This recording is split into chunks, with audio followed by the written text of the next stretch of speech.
Hello guys, मैं हूं सिद्धांत जैन। आप सभी का स्वागत है आपके फेवरेट चैनल मर्चेंट नेवी गुरुजी में।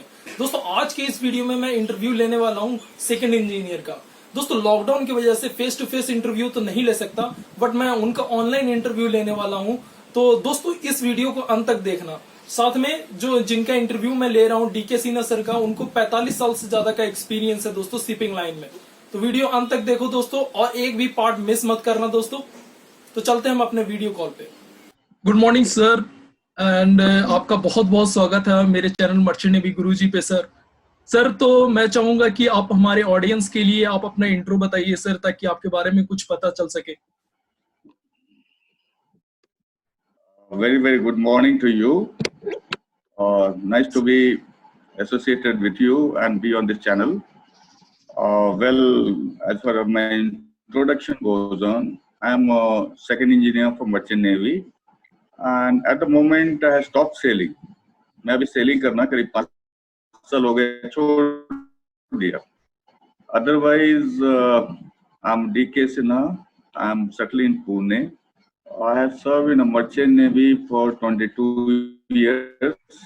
Prior to that, I was an Indian Navy artificial engineer, or popularly known as apprentice, naval apprentice. So I have served in the Indian Navy for 19 years, and I got my retirement in 1991 from Indian Navy. And thereafter, I have joined Merchant Navy in 1992 till 2014. I've been sailing continuously almost 22 years. And later, I've been in the teaching profession in the Merchant Navy, MTI, Maritime Training Institute, that I serve as a superintendent in Great Eastern Maritime Institute at Pune, the Lonavala. And presently, I'm a visiting faculty at UV Patel College of Engineering. This is one of this MTI, Maritime Training Institute, DG approved. So with this, I'm going on, and there I'm not regular. I go as a visiting. As and when they call me, I go there. Otherwise, because of age factor, at the moment, I'm 65 years old, but still I'm pulling on with the job. Okay, I think sir. enough. Yes, sir. Okay. So, हमारा पहला सवाल ये है sir कि आपने अपना जो career है शिपिंग लाइन में कैसे स्टार्ट किया? How you started your career in shipping line sir? Once again, आवाज फंस रहा है. Sir, how you started your career in shipping line sir? आपने अपना करियर कैसे स्टार्ट किया शिपिंग लाइन में? अच्छा, मेरी जहाँ तक करियर है, this I have started with the Indian Navy, as I told you, at the age of 17, and my basics are from Patna, Bihar. So as an armed forces man, I joined Indian Navy, and I have undergone 4 years Indian Navy training as an apprentice, followed by 15 years service, that is 19 altogether. And being a shipping line, that is in the ship, Merchant Navy, Indian Navy ships are also ships. So from there, I got my sailing experience, and I got my required COC for the Merchant Navy, being in the Navy. And just after Navy in 92, I acquired my CDC. And 92 onwards, I am sailing in the Merchant Navy as an engineer. So from Indian Navy to Merchant Navy, I got into, and that was 1992. The first ship I joined as a port engineer in the foreign flagship, and that's how I got into the Merchant Navy initially. Of course, now it is different. My time is already almost more than, I can say, around 40 years past since I have been, around 23 or 24 years. That time rules were much different. The Merchant Navy was a much less known profession among us. It was not so much a rush. And it was easy to get into and really enjoyable, and it was very smooth getting into the Merchant Navy, unlike today. Okay, sir. As for you asking me personally, okay, sir. So that's why I got into the Merchant Navy initially, and thereafter, okay. Sir, बहुत सारे लोगों का ये पूछना है sir कि वो Indian navy और मर्चेंट नेवी को कैसे डिफरेंस करें? क्या होता है कि बहुत सारे लोग इसमें कंफ्यूज हो जाते हैं सर, कि जब वो इंडियन मर्चेंट नेवी के बारे में बोलते हैं तो वो इंडियन नेवी समझ लेते हैं सर। जैसा कि आपने इंडियन नेवी और मर्चेंट नेवी दोनों में एक्सपीरियंस गेन किया है सर, तो आप क्या इसे डिफरेंशिएट कर सकते हैं sir? Okay, yes sir, okay okay, understood understood. Now thing is that to give you the best example, जहां तक कि इंडियन नेवी मर्चेंट नेवी के सवाल है, दोनों शिप हैं, लेकिन शिप का जो डिजाइन है एक है, और I can just give you practical example. एक वॉर में यूज होने वाला टैंक जिसके अंदर तो जिसमें बड़े वाले गन फिट होते हैं, वो भी एक व्हीकल है जो जमीन पे चलती है, ठीक है ना। और एक दूसरा है जो भारे का ट्रक है, वो भी जमीन पे चलती है, वो डीजल इंजन लगा, दोनों व्हीकल है ना।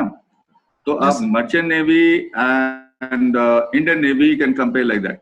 एक जो है उसका पर्पज है वॉर में यूज होने के लिए, जैसे आर्म फोर्स है, उसके अंदर गन, चलता फिरता गन है, तोप है, वो वॉरशिप है, वो मिनिस्टर डिफेंस के अंदर आता है, वो आर्म फोर्सेज है, वो किसी पे I mean that use for the war, enemy को डिस्ट्रॉय करने के लिए काम में आता है। सेम वे इंडियन नेवी के जहाज डिजाइन एज ए तोप, दुश्मनों को लड़ने के लिए काम में आता। जहाज है लेकिन पानी में अपना फौज है, उसके अंदर गन लगे, मिसाइल लगे, बहुत तरह के इक्विपमेंट है जो वॉर में यूज होती है। ओके, और उसका कतई वो आई मीन सामान ढोने के लिए डिजाइन नहीं है, दैट इज आर्म फोर्सेस। तो जहाज का डिजाइन उसी तरह से है, उसमें गन्स लगे हैं, तोप लगे, मिसाइल लगे हैं, आदमी है, आर्म फोर्सेस, रेगुलेशंस हैं, और उसका सब कुछ अलग है। हालांकि कॉमन यही है कि दोनों जहाज है, बस वो पानी में चलती है।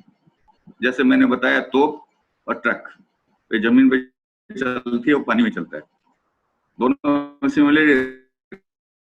हर एक चीज अलग है, डिजाइन, रख रखाव, खाली वो बहुत थोड़ी सी चीजें कॉमन है। उसके अंदर जो चलने के लिए इंजन लगी है वो कॉमन रहेगा, वो रहेगा रहेगा। वो फ्लोट करती है वो भी कॉमन रहेगा, ठीक है। अदरवाइज पर्पज बिल्कुल अलग है। और दूसरा मैं बताऊंगा, एक है आर्म फोर्सेस की जहाज जो Indian navy, this is coming under government, तो इसका प्रॉफिटेबली इसे कोई मतलब नहीं है। अगर आइए मर्चेंट नेवी, मर्चेंट अगर मैं सिंपल लैंग्वेज कहूं तो आप बोलेंगे बनियागिरी, is it the right term? बनियागिरी समझ रहे हैं आप? Everything is guided toward the making more profit, पैसा बनाने की बात है। और पैसा कैसे कमाता है? सामान ढो करके। तो बाकी सब चीज सपोर्ट है पैसा कमाने के लिए, ढोने के लिए। उसमें स्पीड की मतलब नहीं है, साइज की मतलब नहीं है, मतलब कम से कम रख रखाव करके ज्यादा से ज्यादा प्रॉफिट कमाओ, ये मर्चेंट नेवी का ये एम होता है, पैसा कमाओ। That's how it is merchant और बनिया और what, am I right? I think yes sir, yes sir, yes sir. जैसे कि हमारे इंडिया की 90% बाय वॉल्यूम ट्रेड। सुनिए, अभी और मुझे कहनी है, ओके सर, एक मिनट और भी कह रहा हूँ। इंडियन नेवी में, Indian navy is a government, मैंने कहा गवर्नमेंट, इसमें वो रख रखाव के लिए पैसा कहाँ से आता है? This is given by public, your tax money. Yes sir. जो हमारे इंडियन लोग, हाँ, हम इंडियन को लोग जो टैक्स करती है ना, हमारी तनख्वाह जहाज की, इंडियन नेवी की जहाजों की, वो सब उधर से आता है। मतलब उनकी तनख्वाह के लिए हमने कमाई नहीं है, गवर्नमेंट दे रही है, सेंट्रल गवर्नमेंट दे रही है, डिफेंस दे रही है, वो पब्लिक की टैक्स की मनी है। तो आपको बहुत ज्यादा तनख्वाह नहीं देगा। And this is control by individual country, where a merchant navy, this is directly depending on how much you earning.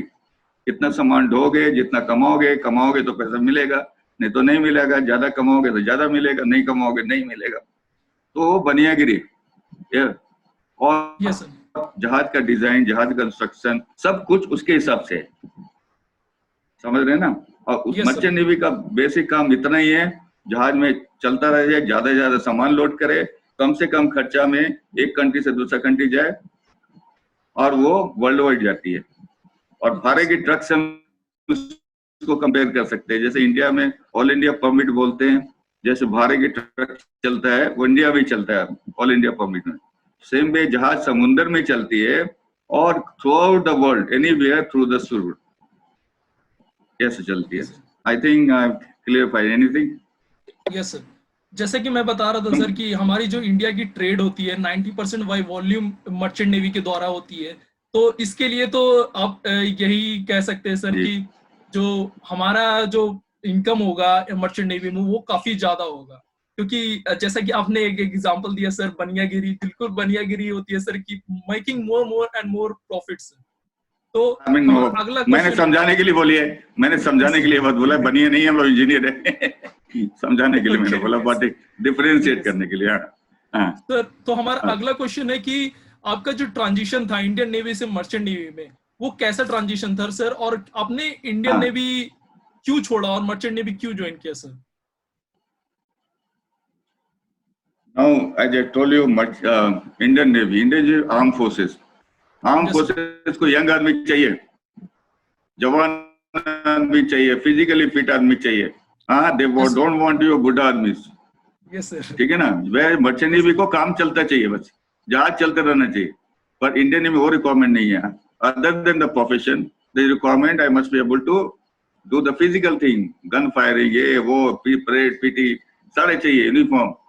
तो हमारे फौज, यू नो, फौज में यंग आदमी की जरूरत है, तो इसके लिए हमको रिटायर कर दिया जाता है अर्ली एज में। तो मैंने ज्वाइन किया 17 साल में, और 36 ईयर की एज में I retired as a pension with 19 year service. और उसके बाद रखे ना रखे वो डिपेंड करता है। आर्म फोर्सेस को बुढ़े की जरूरत नहीं होती, एज ए प्रिंसिपल रखना पड़ता है, बात अलग है, लेकिन they want young force, that is one thing. मोreover, that is one aspect. Another aspect I can tell you, yes, मैंने टैक्स पेयर मनी से कम पैसे में बहुत काम कर लिया इंडियन नेवी में। अभी थोड़ा पैसे कमाने चाहिए, Yes, sir. तो मैंने इधर आया। That is second aspect. Third aspect, as people say, join merchant navy, see the world. Another third thinking, exactly not true, but it's still partly true. Yes, So I joined that way also. There are so many factors that prompted me to join the merchant navy. And the last, not the least, अभी 36 साल के जब मैं बाहर निकला, अभी मैं बाहर में नौकरी कौन सा करूं,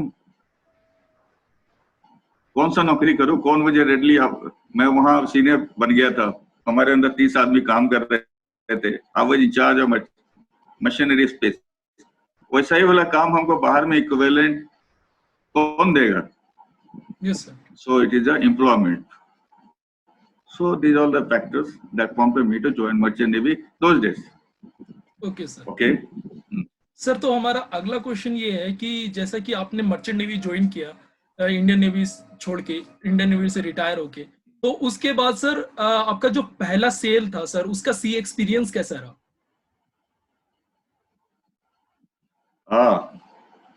पर्सनली मेरा बहुत ही बुरा रहा, अगर मेरा, जरूरी नहीं सबके साथ। Yes sir.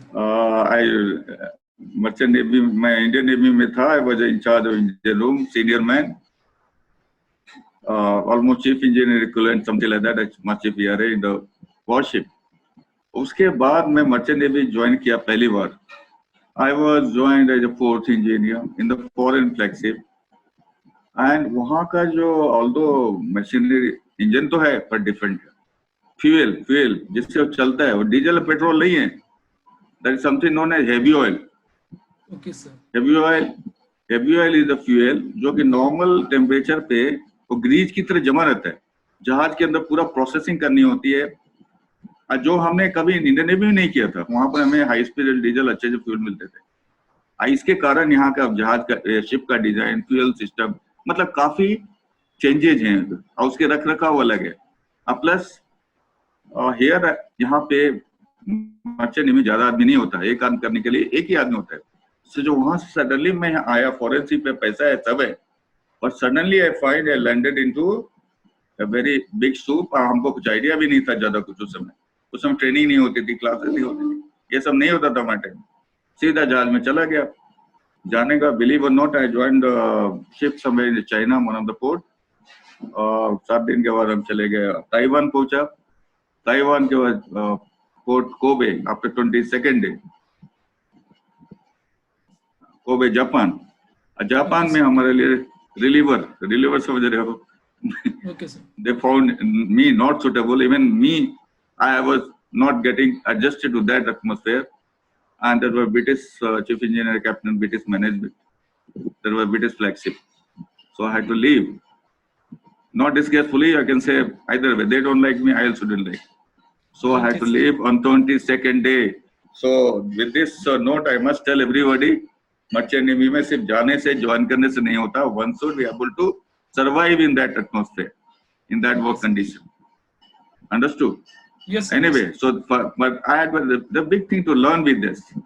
That was junior stage, no problem. Then I realized before coming to ship, I must know more about the Merchant Navy first. What is different? What is the work culture? Everything. Then I decided I don't go to foreign ship. I must join the Indian ship where our colleagues are Indian. They are quite considerate. They will teach me. They will learn me. Give me chance. More people. Okay, do mistake also. There is somebody to consider. Foreign they don't consider. Remember, they pay you money. Mistake, no second chance. Out. Okay, but Indian, yes, they pay you okay, dollar fine, but you have to job also perfect. They expect very perfect hand. Okay, whereas Indian, yes, the flexibility. So you can take it that way. The olden days, the Indian ship were used as a trainee. Matlab, we first joined the Indian ship, we acquire the knowledge how the ship run, what are the things, and then slowly we transit to the foreign ship. So we are fit today. Okay, that was the okay. Sir तो हमारा अगला question ये है कि sir आपका जो merchant navy ship पे काम क्या होता था, मतलब like tell me something about your work on merchant navy ship sir. Okay, I am the engineer. Yes. And जहाज के अंदर में हमारा 5 इंजीनियर होते हैं basically in Indian companies. Chief, second, third, fourth, and fifth or junior engineer or training engineer, whatever, fifth. Okay. So सबका अलग-अलग काम है. Of course, सबका है काम है. In general, I must in the common term I must tell this is the maintenance and running of all the machinery in engine room as well as in the complete ship. And machinery means the ship you can consider as a township, जहाँ पे सब कुछ है जो एक शहर में होता है. कैटरिंग है, खाने का सामान है, रहने का है, जहाज को चलने के लिए इंजन चाहिए, जहाज को चलना भी है, फ्लोट करना है, सेफ्टी चाहिए, सिक्योरिटी चाहिए, फायर फाइटिंग चाहिए, मतलब सब कुछ चाहिए. और चलता फिरता घर है, चलता फिरता शहर है. ठीक है, तो उसमें इलेक्ट्रिकल रिक्वायरमेंट है, मैकेनिकल रिक्वायरमेंट है, देन नेविगेशनल रिक्वायरमेंट, सबके लिए अलग अलग आदमी है. तो I was attached with the engine. Mechanical चीजें जितना फिटिंग है तो उसके लिए अपना इंजीनियरिंग डिपार्टमेंट रिस्पॉन्सिबल होता है. उसमें भी chief engineer overall incharge, second engineer responsible for complete everything what fitted in the engine room including the crew. उनके नीचे आदमी भी होते. और I must tell you the merchant navy आपके अंदर में आदमी है, इसका मतलब ये नहीं कि आप सिर्फ ऑर्डर करोगे. नहीं, आपको काम भी करना है. Only your senior you will work more, so your senior आपको हेल्प करने के लिए सब है. ऐसा है, जिम्मेवारी है. Senior means unlike other engineers, आप जितना सुपरिटेंडेंट इंजीनियर बाहर में बैठ गए, आपके नीचे पेन से काम करते हैं, ऑर्डर पास करते हैं. मर्चेंट नेवी में डियर ऐसा नहीं होता. You have to work physically, you have to mentally think, work with the people, and in difficult situation, being more experienced, you are able to handle the situation together with your team. Okay, sir. Work yourself and team will help you. Something like that. Okay. Sir, तो हमारा complete. So, yes, sir. काम नहीं, आपने पूछा ना काम क्या होता है. Yes, तो sir. जहाज इंजन रूम के अंदर में एक कहलाता है मेन इंजन, जिससे पॉपुलर घूमते जहाज चलता है. वो सबसे बड़ा इंजन होता है. उसके बाद नेक्स्ट इंपॉर्टेंट होता है आपका पावर जनरेशन. इलेक्ट्रिसिटी चाहिए, नंबर ऑफ जनरेटर्स होते हैं.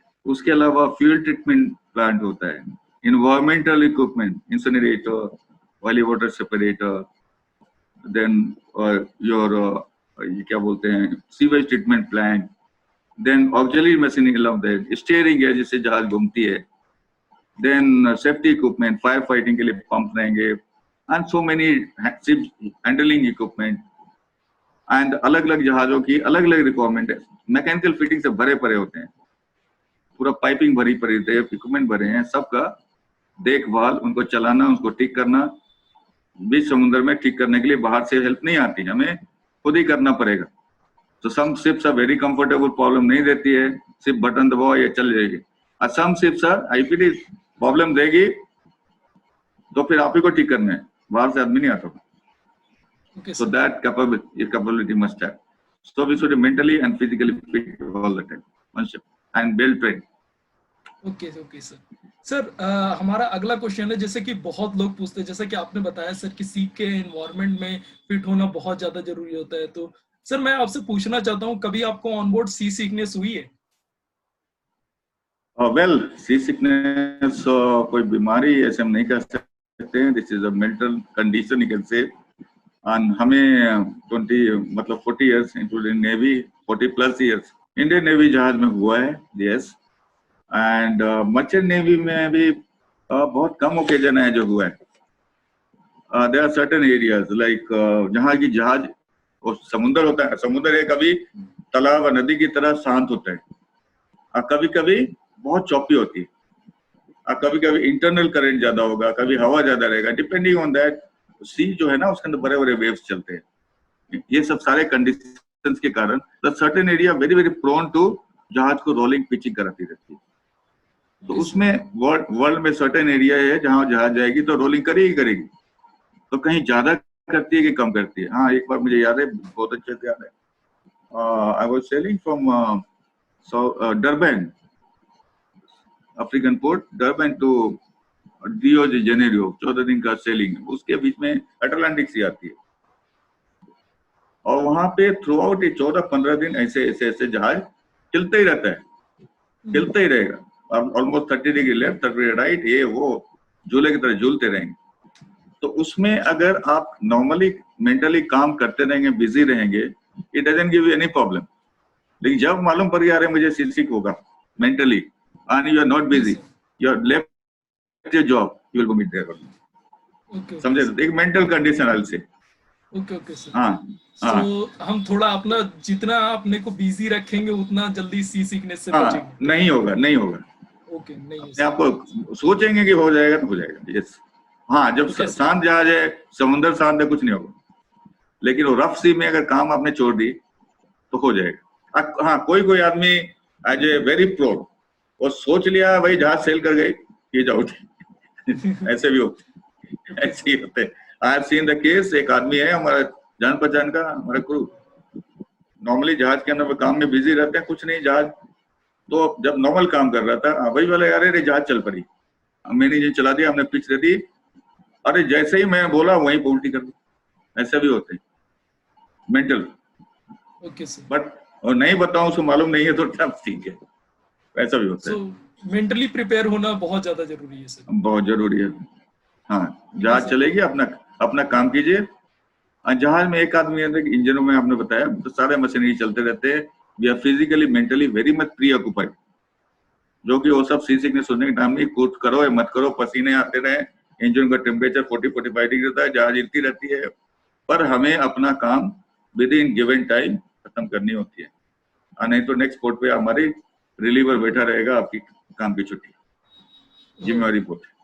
Okay sir. तो बहुत सारे जो नए कैंडिडेट्स होते हैं, जो फ्रेशर्स होते हैं, जैसे ज्वाइन करते हैं मर्चेंट नेवी, तो वो मुझसे ये पूछते हैं कि सर आप ये बताइए कि कौन सा साइड बढ़िया है, मतलब ऑल एस्पेक्ट्स में डेक साइड बढ़िया है या फिर इंजन साइड बढ़िया है? This is very tricky question. I think this is individual choice. देखिए, डेक साइड में people become captain, is a senior most rank, is a company representative, और you can say floating company का representative जहाज के अंदर है। He have all the authority. Under him तो नहीं, मतलब टेक्निकल अंडर हिम, मतलब ही इज सिंबॉलिक है like president of India, but technical aspect में he is equivalent rank chief engineer.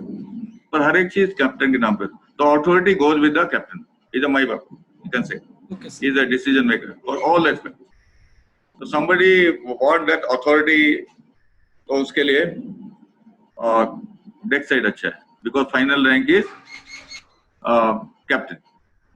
But thing is that one after some time we leave the merchant navy, the captain के लिए shipping industry के बाहर कोई काम नहीं है। समझ रहे हैं?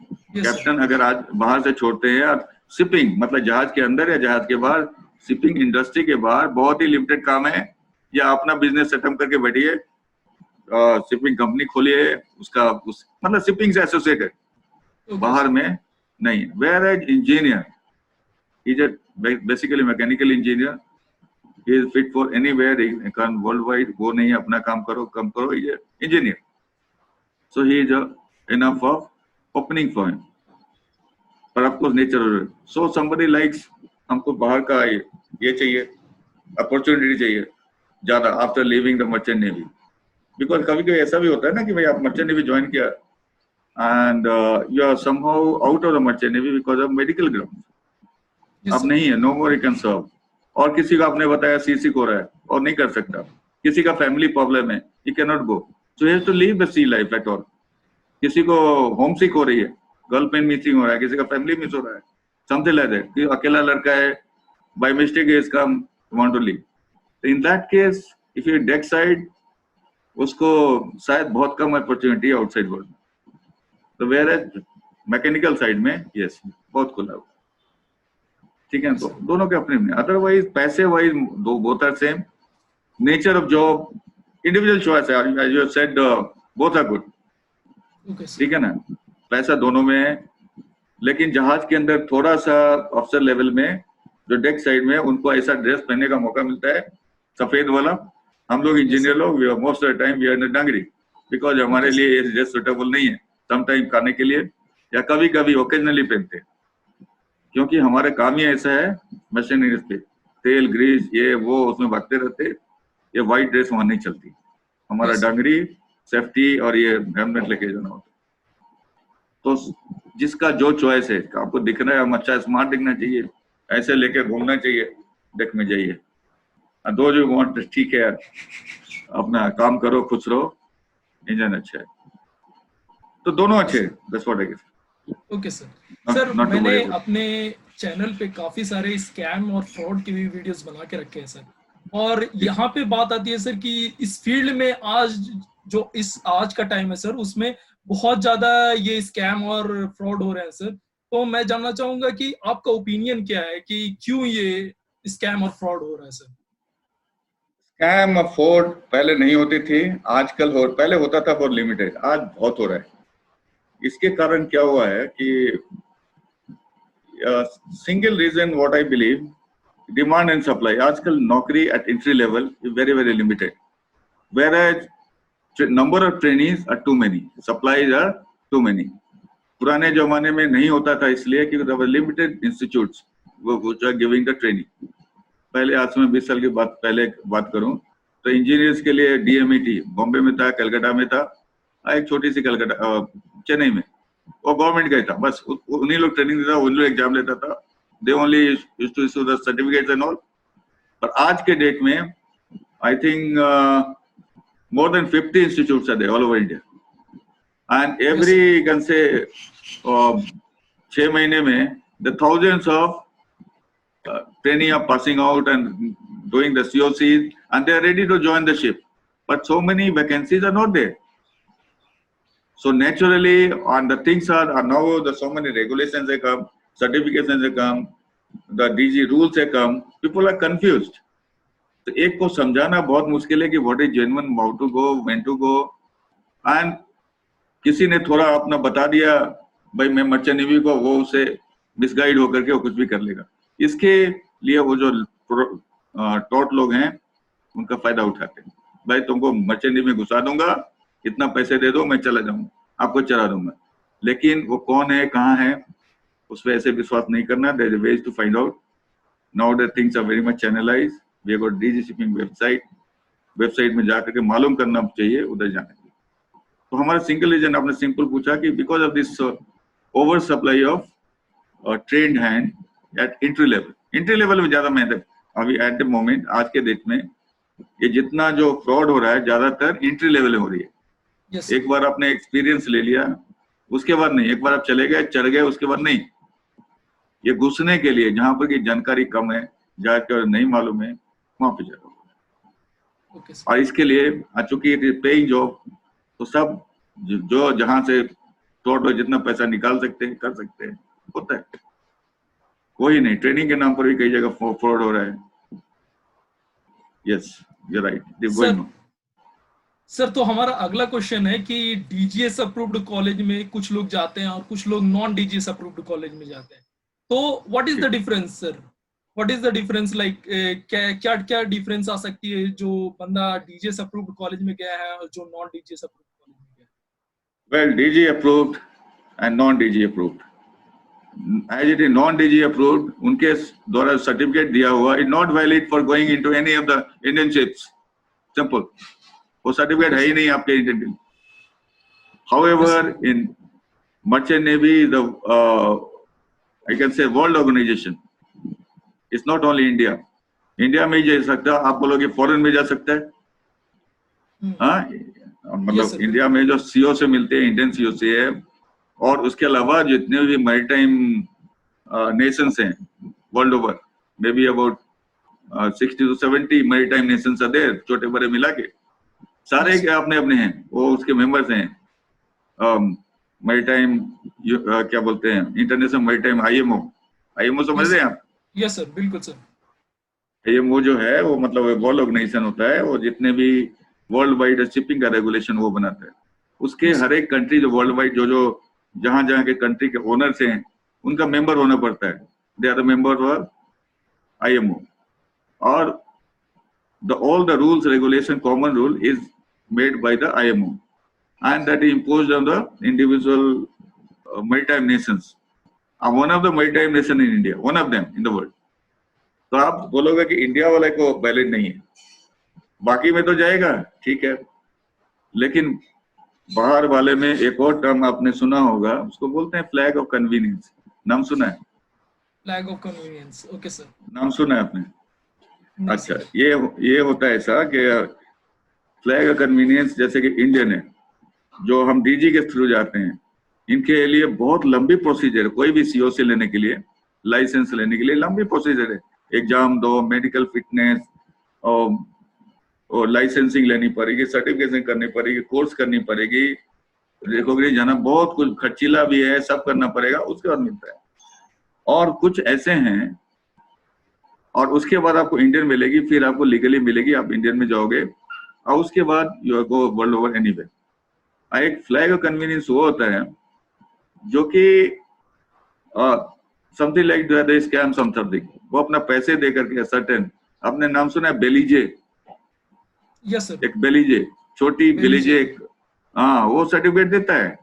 वो ऐसे ही कोई कंपनी कहीं से फॉरेन शिप का फ्लैग तो ठीक है, पर वो सिंपली कुछ पैसे ले लेंगे, आपका कुछ एक्सपीरियंस देंगे झूठा सच्चा करके, और आपको सर्टिफिकेट इशू कर देंगे। और उस सर्टिफिकेट के साथ भी there are certain country, certain flag they accept them, लेकिन पूरी पैसा नहीं देंगे, नॉर्मल पैसे बहुत कम देंगे। उनकी जहाज का कोई गारंटी नहीं है, कोई मेंबर नहीं है, सिक्योरिटी नहीं है वहां कुछ, तो थोड़ा सा पैसे देके भेज देंगे, तो उसमें जाना जाइए। तो ये नॉन डीजी वाला सर्टिफिकेट्स हैं, they go to the all those flag of convenience.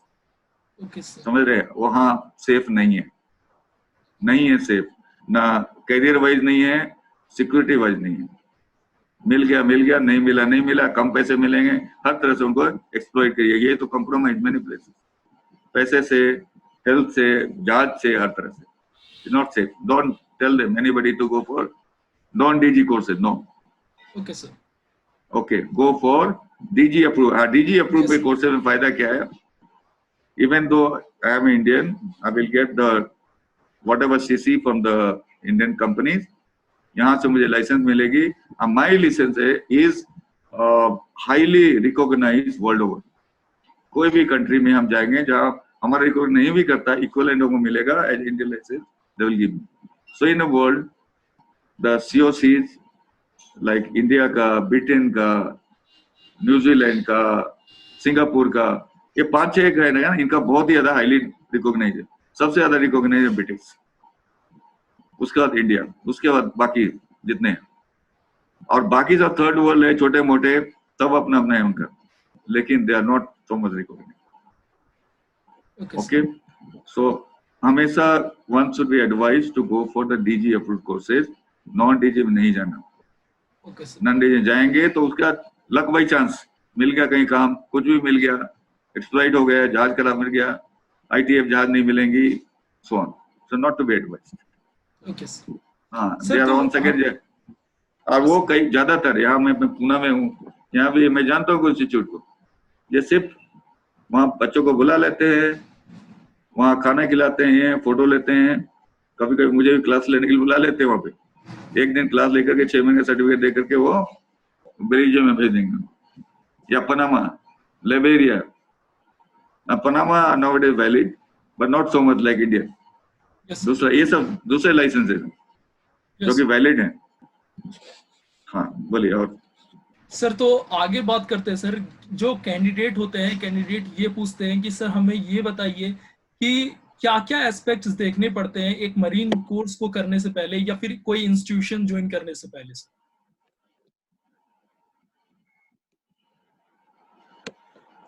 Okay, institution को ज्वाइन करने के पहले मैं बोलूंगा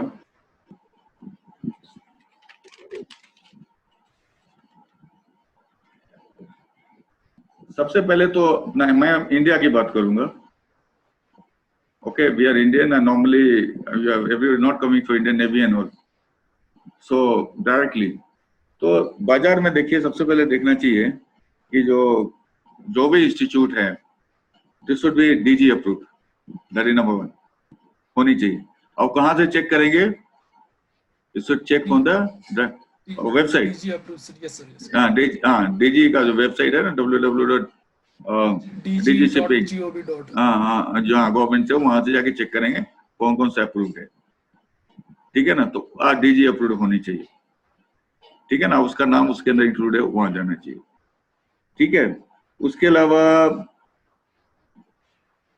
बाजार में से I told more than 50 institutes are there, उनमें से कुछ जो है जो सिर्फ इंस्टीट्यूट है, ठीक है ना, और वो आपको बाकी काम कुछ नहीं करता। कुछ है जो कि कोई शिपिंग कंपनी है, वो खुद ही वो उनका अपना शिपिंग कंपनी भी है and they have got their own institute also.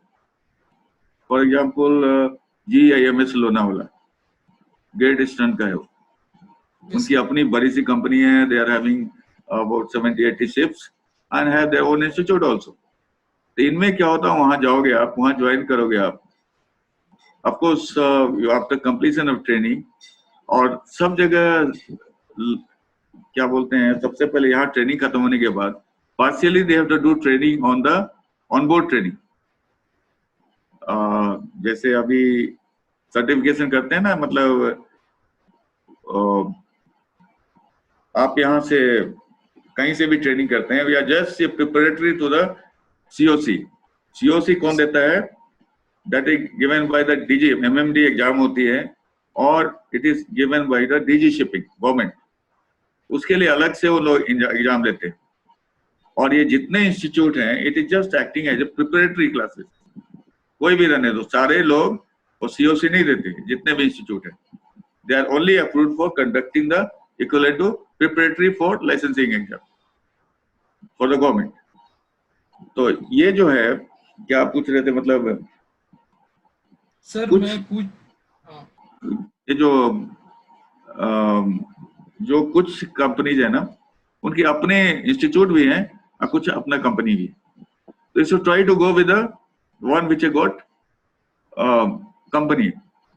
Like मैंने बताया, एक लोनावाला का एग्जांपल दिया, ग्रेट ईस्टर्न शिपिंग कंपनी, उसका GIMS लोनावाला है, वहां में था, मालूम है इसलिए। तो वो आपको वहां से ट्रेनिंग देने के बाद जो भी रिक्विजिट सी सर्विस है आपको देंगे, प्लस अपने जहाजों में आपको नौकरी भी दे देंगे। पर रोना यह है कि उनकी जितना नौकरी देंगे उतना जगह उनके अपने जहाज में नहीं होता है। सो दे विल अरेंज, अपने दोस्त को बोल के, सिस्टर कंपनी को बोल के, मार्केट में जाके they give assurance to their training that I will give you sooner और later, I will give you job. आज का प्रॉब्लम है जॉब मिलना, ट्रेनिंग के बाद जॉब मिले ना मिले, ठीक है ना, तो वो कंपनी जरूर से आपको दे देगा। एंड दूसरा है आपका मार्केट में समुद्र institute, executive ship management, foreign company है, उसके बाद केमिकल टैंकर बहुत है, they have the institute also Lonavala itself, and वो अपना कोर्स भी कंडक्ट करते हैं, तो अपने ट्रेनिंग को वहां भेजेंगे, ठीक है, भेजेंगे या भिजवाएंगे, but they are more secured in terms of getting the job. और ठीक है, तो एक तो उसमें जाने, तीसरा आपको जाना चाहिए, समझे ना, एक तो डीजी अप्रूव होना चाहिए, दूसरा कंपनी से, अगर ये भी ना मिले फिर देखना चाहिए टाई अप इनका किस किस से। मान लीजिए किसी इंस्टीट्यूट में आप जा रहे हैं, यहाँ ट्रेनिंग करने, जितने भी अप्रूव ट्रेनिंग तो सब उतना ही देते, प्रिपरेटरी देते, समझे ना, लेकिन Yes, sir. हमको सोचनी होती है कि नौकरी हमको कहाँ से मिलेगा। तो सबसे पहले डीजी अप्रूव होनी चाहिए, कंपनी वाला समझ रहे ना, जिसका ट्रेनिंग इंस्टीट्यूट भी है, शिपिंग कंपनी भी है, वहां भी मिल जाएगी। हाँ, अगर यहाँ नहीं मिले फिर then you should go for the company which have more tie ups, जो अपनी कंपनी नहीं है पर they are in terms with the other company, भाई तुम यहाँ से जाओगे, हम यहाँ तुमको भेजेंगे, वॉट एवर टर्म्स में भी, पैसा लेके चाहे कैसे भी, इंटरनल अरेंजमेंट वॉट एवर में भी, तो वो आपको Yes. भेजेंगे, तो वहां जाना चाहिए। और तीसरी टाइप ये है जो आपको कोई गारंटी नहीं है, सिर्फ आपको ट्रेनिंग देंगे, ठीक है, तो उसमें भी बहुत सारे कंपनी है जो आपका ट्रेनिंग तो दे देंगे, लेकिन आपको सी सर्विस के लिए या ट्रेनिंग के लिए you have to search at your own. तो यहाँ अवॉइड करना है, और हाँ नहीं मिलेगा तब जाइए। और इन सच कंपनी कौन जाता है जिसका शिप में किसी कंपनी में कोई होल्ड है, मतलब शिपिंग कंपनी का, मतलब कि कोई चीफ इंजीनियर का बेटा है, ऐसे आदमी है जिसे कुछ होल्ड है, तो उनको उस कंपनी में मिल जाएगा। देन गो एनी कंपनी, वहां से ट्रेनिंग ले लो, अब बाद में समहाउ विल मैनेज। और कुछ भी नहीं होगा, देन कम्स ऑल दिस और your agent system and all nonsense, you know it.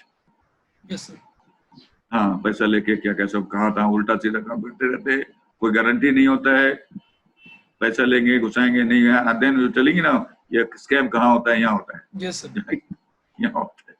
तो दोस्तों आज के वीडियो में बस इतना ही, जो पार्ट 1 इंटरव्यू था, पार्ट 1 इंटरव्यू में बस इतना ही दोस्तों। हम आगे भी बात करेंगे पार्ट 2 इंटरव्यू में और भी क्वेश्चंस के साथ। तब तक के लिए गुड बाय दोस्तों। अगर आपको ये वीडियो पसंद आया हो तो लाइक शेयर कीजिए और सब्सक्राइब कीजिए और बेल आइकन दबाइए दोस्तों, उसमें ऑल पे दबाइए दोस्तों, ताकि आपको मेरे कम्युनिटी पोस्ट और जितने भी सारे पोस्ट आते हैं, वीडियोस आते हैं, उनकी नोटिफिकेशंस आपको मिल सके। और अगर आप इंस्टाग्राम पे हैं तो मर्चेंट नेवी गुरु के नाम से मुझे फॉलो कर सकते हैं। स्टे ट्यून्ड दोस्तों, थैंक्स फॉर वॉचिंग।